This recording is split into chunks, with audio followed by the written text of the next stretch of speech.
Probably as a global community, one of the disadvantages that we suffered from the end of the Cold War is that, because the liberal democratic ideology has become the only dominant political ideology, discussion of political theories and ideas and concepts has become unfashionable. As a result of that, just pedestrian opinion makers and pedestrian influencers just talking about sensitive political topics without understanding the basic premises of political principles, ideas, and philosophies that are fundamentally have been used as a blueprint to create the especially the West political order.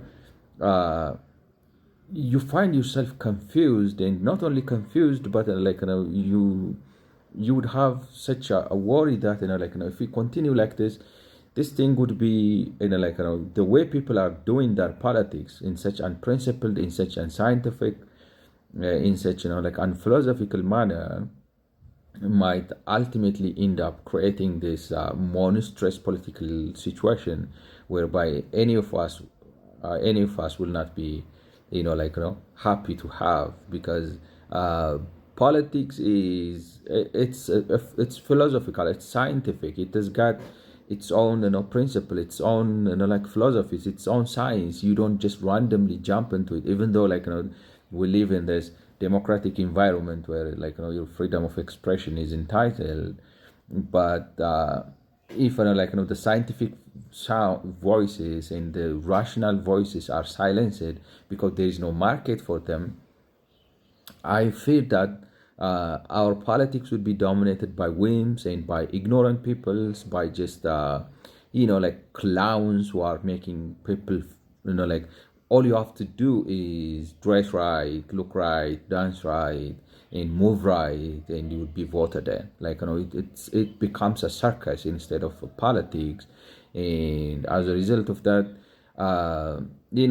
if this thing continues, I'm afraid that it will metastasize into a gigantic, Frankenstein thing that would ultimately destroy or endanger our life and property in large at large. So I just to start, I want to raise a couple of concepts, and I want to start by explaining them, and to that effect I want I want just to discuss for today first the concept of equality, and the idea of popular politics, and the idea of socialism or Marxism, because people they say they are opposing socialism, and what but it seems that they are advocating for it. Some say they are populist, but it seems that they are working against it. There is so much confusion in the global political landscape. So what do you understand by equality? Equality, as for me, and as the liberal democratic philosophy explains it, equality is the idea that, all right, when Thomas Jefferson said that in his Declaration of Independence, we believe that all men are created equal by their creator, he's meaning that regardless of their racial background, regardless of their ethnicity, regardless of their economic background, regardless of their educational background, these guys are endowed, all right, it doesn't matter where they come from, it doesn't matter what their mother tongue is, it doesn't matter their educational background is, but regardless of that, these guys are endowed with unalienable political and economic rights, which are right property, all right, they have the right to own property, and they have the right to live, all right, and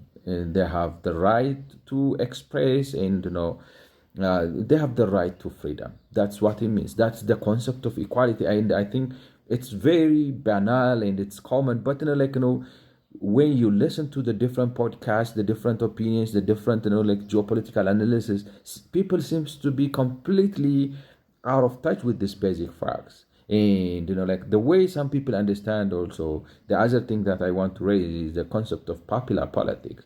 Some people tend to believe that popular politics is this mindless tyrannical mass which is like entitled, because it is a majority, it's entitled to do whatever it wants. All right, like for example, if you win the popular vote, you are already mandated and you can do whatever you want. But that's not the essence of popular politics. Popular politics, like it becomes, even that as the name itself suggests, it means popular, that in the modern society, social stratification is not relevant when it comes to political rights or when it comes to people rights. All right, that means people, you don't have to be of prince, or like you don't have to be of noble birth, or you don't have to be of like from a family which is well to do, or you don't have to have such an educational background so rich and so forth. I mean, regardless of that, it's popular, it's open for the public, and because we believe that all men are created equal. And not only that, but also we believe that even though everyone is equal and there is no stratification, but the majority itself, let's say, even the 80% majority, even the 90% majority, for that matter, the 99.9% majority doesn't have any political mandate to infringe upon the liberty, property, and life of even a single individual. That's the concept of popular politics. So popular politics, first, it abolishes, or it removes hierarchies. And when it comes to political and economic rights or opportunities, it would assume that everyone is equally entitled for political and economic rights, regardless of their demographic background. But at the same time, it recognized that the vote of the majority doesn't have the mandate to infringe upon even the life, property, and liberty of a single individual. All right, without the due process of law. That's the essence of popular politics. Now, because we confuse what popular politics is, or we must construe it to be something else, and at the same time we misunderstand the concept of equality, because it seems that for some reason we're obsessed with the concept of equality to be like an economic or financial equality. We think that Marxism is about equality and Marxism is a popular politics.